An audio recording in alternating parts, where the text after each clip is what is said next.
Salut tout le monde. Donc aujourd'hui je vais vous parler du nouvel ordre mondial et des 10 stratégies de manipulation de masse tirées du livre Armes silencieuses pour guerre tranquille. Le nom veut tout dire. Donc premièrement, la stratégie de la diversion. Attendez, élément primordial du contrôle social, la stratégie de la diversion consiste à détourner l'attention du public des problèmes importants et des mutations décidées par les élites politiques et économiques grâce à un déluge continuel de distractions et d'informations insignifiantes. Compris ? La stratégie de la diversion est également indispensable pour empêcher le public de s'intéresser aux connaissances essentielles dans les domaines de la science, de l'économie, de la psychologie, de la neurologie et de la cybernétique. Garder l'attention du public distraite loin des véritables problèmes sociaux captivés par des sujets sans importance réelle. Garder le public occupé, sans aucun temps pour penser, de retour à la ferme avec les autres animaux. Extrait de Armes silencieuses pour guerre tranquille. Compris ? Donc 2. Créer des problèmes et offrir les solutions après. Cette méthode est aussi appelée problème, réaction, solution.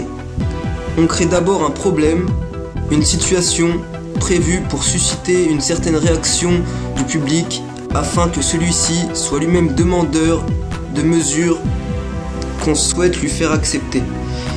Par exemple, laisser se développer la violence urbaine ou organiser un attentat sanglant afin que le public soit demandeur des lois sécuritaires au détriment des libertés. Ou encore, créer une crise économique pour faire accepter comme un mal nécessaire le recul des droits sociaux et le démantèlement des services publics. Ça c'est sûr. 3. La stratégie du dégradé. La stratégie du dégradé. Pour faire accepter une mesure inacceptable, il suffit de l'appliquer progressivement en dégradé sur une durée de 10 ans. C'est de cette façon que des conditions socio-économiques radicalement nouvelles ont été imposées durant les années 1980 à 90. Chômage massif Chômage massif, précarité, flexibilité, délocalisation, immigration de masse, salaire n'assurant plus un revenu décent. Autant de changements qui auraient provoqué une révolution s'ils avaient été appliqués brutalement. Ça c'est sûr. Il l'aurait appliqué brutalement, il l'aurait pas fait sur 10 ans, il l'aurait fait d'un coup, on s'en serait rendu compte. Ça c'est certain. Donc c'est pour ça il l'applique sur 10 ans en dégradé, petit à petit. Donc 4. La stratégie du différé. La stratégie du différé. Une autre façon de faire accepter une décision impopulaire est de la présenter comme douloureuse mais nécessaire en obtenant l'accord du public dans le présent pour une application dans le futur. Il est toujours plus facile d'accepter un sacrifice futur qu'un sacrifice immédiat. D'abord parce que l'effort n'est pas fourni tout de suite. Les gens ils préfèrent remettre à plus tard ce qu'ils peuvent faire maintenant. D'abord parce que l'effort n'est pas à fournir tout de suite. Ensuite, parce que le public a toujours tendance à espérer naïvement que tout ira mieux demain. Les moutons. Ensuite, parce que le public a toujours tendance à espérer naïvement que tout ira mieux demain et que le sacrifice demandé pourra être évité, bien sûr. Enfin, cela laisse le temps au public pour s'habituer à l'idée du changement et l'accepter avec résignation lorsque le moment sera venu. Un exemple. Exemple récent. Le passage à l'euro et la perte de la souveraineté monétaire et économique ont été acceptés par les pays européens en 1994-95. Pour une application en 2001, autre exemple. Les accords multilatéraux du FTAA que les USA ont imposés en 2001 aux pays du continent américain pourtant réticents, en concédant une application différée à 2005. Ça va, vous suivez ? Je lis. 5. S'adresser au public comme à des enfants en bas âge. C'est exactement, regardez les pubs, ils nous prennent pour des gosses, hein. Vous regardez les pubs, ils croient qu'ils nous font rire, mais ils ne nous font pas rire. N'importe quoi. On dirait c'est vrai, ils s'adressent à des gosses. On n'est pas des gosses. Pourtant, des fois, j'entends des amis me dire: ah, regarde la pub là, elle est drôle, elle est vachement marrante la pub là. Oui, comme les Simpsons. Oui, comme les Simpsons. Il y a beaucoup d'adultes qui regardent les Simpsons ou Futurama, tous ces trucs à la con. Ça fait rire, mais ça te tue le cerveau.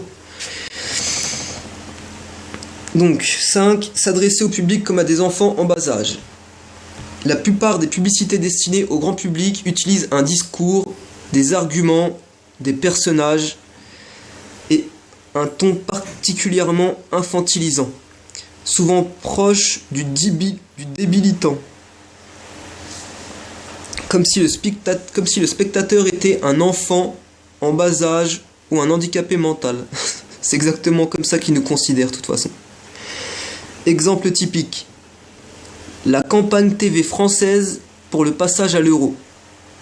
Les jours euros. Plus on cherchera à tromper le spectateur, plus on adoptera un ton infantilisant. Pourquoi ? Si on s'adresse à un enfant de 12 ans, si on s'adresse à une personne comme si elle avait 12 ans, alors en raison de la suggestibilité, elle aura, avec une certaine probabilité, une réponse ou une réaction aussi dénuée de sens critique que celle d'une personne de 12 ans. Ça s'est tiré encore de Armes silencieuses pour guerre tranquille. Je vous le conseille. Ah oui, hein. Si s'adresse à nous comme à des enfants de 12 ans, et ben nous on aura une réponse, une réaction à ce qu'il nous donne. On aura une réaction d'un enfant de 12 ans. Enfin, pour les moutons, en tout cas. C'est ça. C'est marrant. 6. Faire appel à l'émotionnel plutôt qu'à la réflexion. Ah, les gens, ils réfléchissent plus. Faire appel à l'émotionnel est une technique classique pour court-circuiter l'analyse rationnelle et donc le sens critique des individus. De plus, l'utilisation du registre émotionnel permet d'ouvrir la porte d'accès à l'inconscient pour y implanter des idées, des désirs, des peurs, des pulsions ou des comportements. Le sexe, tout ce que vous voulez, des comportements bizarres. 7. Maintenir le public dans l'ignorance et la bêtise. Ouh, ça c'est la réalité, ça se voit, ça. Tout le monde peut le voir. Faire en sorte que le public soit incapable de comprendre les technologies et les méthodes utilisées pour son contrôle et son esclavage. Vous regardez la télé, enfin moi je la regarde pas perso, mais pour ceux qui regardent la télé, vous regardez la télé mais vous savez pas comment elle fonctionne. Et c'est ce qu'ils veulent, c'est ce qu'ils veulent. C'est ce qu'ils veulent. C'est comme votre portable, ils veulent pas que vous sachiez comment il a été construit, comment il fonctionne. Eux, ils veulent juste que vous sachiez un minimum. Vous tapez le numéro, vous appelez, et voilà, c'est tout ce qui... pour eux, c'est bon, vous en savez assez. Voilà.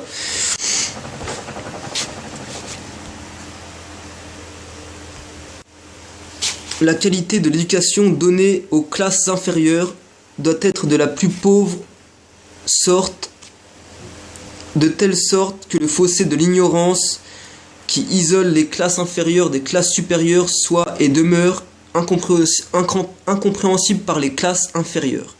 Encore tiré de Armes silencieuses pour guerre tranquille. Je vous le conseille vraiment. L'homme qui l'a écrit, c'était vraiment un grand homme. Je me souviens plus de son prénom, mais c'est un homme qui a participé. Il était avec eux, je crois. 8. Encourager le public à se complaire dans la médiocrité. Oh là là, que c'est vrai. Tu vois les enfants maintenant, ça fait peur, hein. Tu les vois, c'est wesh. Ils se prennent tous pour des caïds, ils se prennent tous... c'est des robots. Voilà. Encourager... Ouais, c'est ce que je disais. Encourager le public à trouver cool le fait d'être bête et vulgaire. Ils trouvent... les jeunes, les plus jeunes, même les vieux maintenant, ils trouvent cool le fait d'être vulgaire. Les Simpsons, Futurama, j'en parlais, c'est exactement ça. C'est exactement ça. 9. Remplacer la révolte par la culpabilité. Ils vous font croire que c'est de votre faute. C'est de leur faute en fait. Faire croire à l'individu qu'il est seul responsable de son malheur à cause de l'insuffisance de son intelligence, alors que ça n'est pas le cas, de ses capacités ou de ses efforts.